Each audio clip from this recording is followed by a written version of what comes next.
Ya, Assalamualaikum warahmatullahi wabarakatuh. Selamat siang, rekan mahasiswa. Kita berjumpa lagi di mata kuliah Mekanika Kekuatan Bahan pada pertemuan ke-12, di mana kita akan menyambung untuk defleksi cantilever pada beberapa posisi ya. Tujuan utamanya kita samakan dengan pertemuan kita di pertemuan ke-11 kemarin. Oke. Ringkasan materinya adalah defleksi dengan metode momen luas, di mana untuk metode dengan momen luas ini kita akan melakukan perhitungan defleksi dengan cara pendekatan grafik dan teori Moore untuk batang tumbuhan sederhana.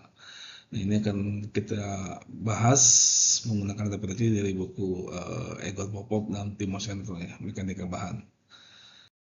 Dan defleksi, seperti yang kita tahu, defleksi adalah pergeseran vertikal pada batang akibat dari beban. Dengan kemiringan tau I adalah perubahan sudut atau slope pada pulpa setelah elastis dari batang. Dan rigiditas flexural atau EI adalah hasil kali antara modulus elastisitas atau E dan momen inersia batang yang merepresentasikan ketahanan batang terhadap kekuatan tekukannya. Ini kita bisa ambil dari metode momen luas, yaitu metode grafik berbasis teori Moore untuk mencari kemiringan dan defleksi secara sederhana dan lebih cepat tanpa penurunan rumus yang panjang.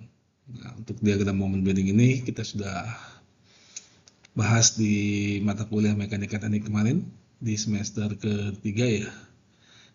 Kalian sudah paham, tinggal kita aplikasikannya di mekanika bahan ini. Oke. Fondasinya yaitu postulat Moore, teori Moore 1, yaitu yang pertama, perubahan kemiringan antara dua titik pada kurva elastis sama dengan luas neto diagram momen bending antara dua titik tersebut dibagi dengan EI, di mana I adalah sama dengan A dibagi dengan EI. E-nya adalah elastisitas, I adalah momen inersia, sedangkan A adalah luas permukaan. Kemudian teori Moore yang kedua yaitu defleksi, di mana jarak vertikal atau perpotongan tangan antara dua titik sembarang pada kurva elastis sama dengan momen dari luasan diagram momen bending terhadap garis referensi dibagi dengan EI, di mana Y kalau kita rumuskan secara matematik menjadi Y sama dengan A dikali X dibagi dengan EI. Y-nya adalah vertikal yaitu permukaan luas kurvanya, A-nya adalah luas penampang, dan X ini adalah jarak, kemudian E-nya adalah elastisitas, modulus elastisitas, kemudian E ini adalah momen inersia batang. Kemudian, prasyarat dari matematisnya dari sifat kurva parabola untuk beban dengan batang terdistribusi, kurva momennya berbentuk parabola dengan persamaan umum yaitu Kx di pangkat N, mana ini adalah luas irisan dari parabola, H ini adalah tingginya ya, L ini adalah panjang dari beban cantilevernya, dan X ini adalah jarak di mana tumpuan itu akan bekerja. Sehingga derajat kurva atau N sama dengan 2, dan luasnya adalah L dikali H, L ini panjang, H ini tinggi, dikali dengan 1/3. Kemudian jarak pusat gravitasi dari B atau X sama dengan L dikali 3/4. Nah, untuk N nya 3, luasnya adalah L kali H dikali 1/4, di mana X ini adalah L dikali dengan 4/5. Nah, untuk 4N4 derajat kurvanya yang keempat, A adalah L dikali H dikali dengan 1/5, di mana X-nya itu adalah L dikali dengan 5/6. Jadi rumus luasnya adalah permukaan adalah L dikali H dikali dengan 1/N+1. Dan jika N-nya adalah 3, maka ini otomatis adalah 4. Ya. Atau ininya N-nya adalah 4, maka di sini otomatis akan 1/5. Seperti itu.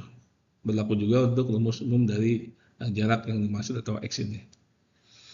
Kemudian skenario beban terbesar di tengah, kondisinya tumbuhan sederhana, beban W ada di tengah-tengah bentang batang, sehingga L ini kita bagi 2 ya, L/2 sama sejajar atau segaris, sama besar.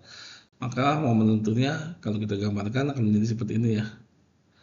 M momen X-nya berarti terbesar dari pusat tengah. Jadi momen maksimum letaknya di tengah, sehingga MX atau M maksimum adalah WL dibagi dengan 4. W-nya adalah beban, L-nya adalah jarak dibagi dengan 4. Kemudian luas diagram atau setengah bentang. maka adalah letak dari C ke B, dari posisi C ke B, maka luas permukaannya adalah A sama dengan W dikali dengan L pangkat 2 dibagi dengan 16. W ini adalah bebannya, berat beban. L ini adalah panjangnya dikuadratkan dibagi dengan 16. Kemudian langkah yang ketiga adalah menghitung defleksi di titik C, yaitu YC sama dengan 20 dikali 10 pangkat 3 Newton dikali dengan 2 kali 10 pangkat 3 mm dipangkatkan 3 dibagi dengan 48 dikali 500 dikali 10 pangkat 9 Newton mm persegi yang akan menghasilkan 6,67 radian. Kemudian yang kedua adalah skenario 2, beban terpusat eksentrik, kondisi tumbuhannya sederhana ya, A dan AB. Ini ada tumpuan pin, dua ini sama-sama pin, beban W tidak di tengah jarak dari jarak A dan dari jarak A dan kemudian jadi jarak B dari AB. Jadi ada di sini sebenarnya. Kemudian momen maksimumnya adalah letak di bawah beban C, menjadi momen maksimum adalah M sama dengan W dikali AB dibagi dengan L. Dan perhatikan dari geometri pembuanan pada sembarang penampang tidak akan secara langsung memposisikan ini adalah maksimum ya. Posisi defleksi maksimum berada tepat di bawah bentang di C tersebut.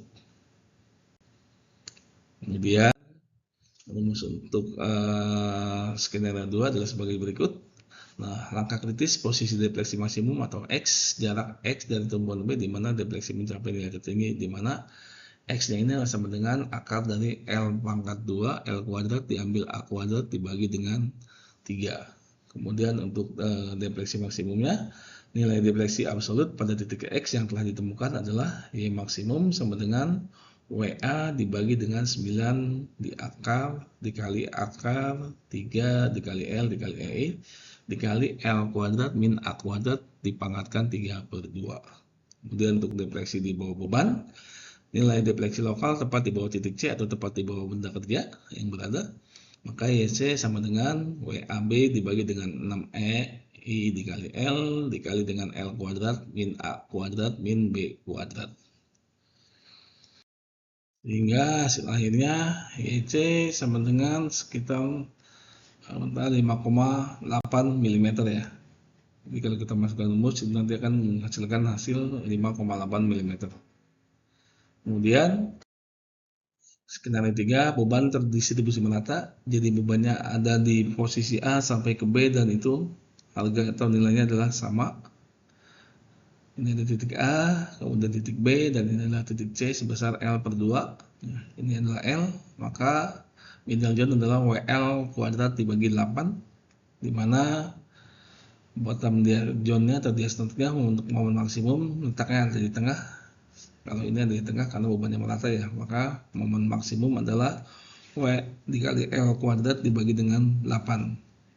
Nah, bentuk kurvanya untuk momen parabola adalah perhitungan luas dan pusat gravitasi mutlak untuk membutuhkan rumus area KX pangkat 2 mengacu pada tabel derajat kurva N sama dengan 2 pada prasyarat matematis. Jadi kita bisa isikan untuk yang prasyarat tersebut. Dan untuk rumus esensialnya, kemiringan maksimum adalah I A sama dengan IB sama dengan WL pangkat 3 dibagi dengan 24 EI. Kemudian untuk defleksi maksimumnya di tengah-tengah bentang C adalah YC sama dengan 5 dikali W dikali L pangkat 4 dibagi dengan 384 EI. Nah, ini ada contoh soalnya untuk soal 12.3. Diketahui L-nya ada 2,4 meter, W-nya 6 kN, EI-nya 8 kali 10 pangkat 12. Nah, kita gunakan standarisasi satuan dari meter ke mili ya, atau dari newton. Kita gantikan ke newton meter menjadi W sama dengan 6 kN menjadi 6 mm. L sama dengan 2,4 kali 10 pangkat 3. Ini meter ke mili. Kemudian untuk langkah 2-nya kita cari kemiringan maksimum IA sama dengan WL pangkat 3 dibagi 2,4 dikali EI menghasilkan 6 dikali W dikali 6,1 kali 6 kali 10 pangkat mm kuadrat bagi radian menghasilkan 0,00043 radian. Nah, untuk defleksi maksimumnya adalah 5 WL pangkat 4 minus 2,4 kali 10 pangkat 3 dikali 0,324 dibagi 384 EI akan menghasilkan 0,324 mm. Dan untuk yang terakhir, untuk matriks sintetis di defleksi batang, ini adalah rangkuman dari semuanya ya. Bisa untuk yang beban terpusat di tengah atau W, kemiringan maksimumnya atau Imax adalah WL pangkat 2 dibagi dengan 16 EI. Kemudian untuk defleksi maksimum rumusnya adalah WL pangkat 3 dibagi 48 EI.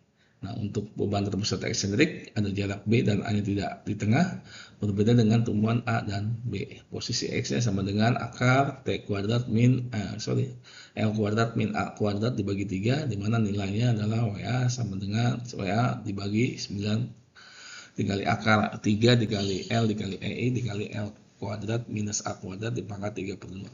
Untuk yang beban terdistribusi meratanya, WL pangkat 3 dibagi 24 EI. Nah, kemudian untuk defleksi maksimumnya 5WL pangkat 4 dibagi 384 EI. Nah, catatan untuk ujiannya selalu lakukan standarisasi satuan ya. Nanti kalau kalian ujian sebelum memasukkan angka ke dalam formula yang mengandung rigiditas kontekstual atau EI. Nah, kesalahan konversi satuan adalah penyebab utama dari kegagalan perhitungan. Oke, untuk di pertemuan 12 ini saya pikir cukup.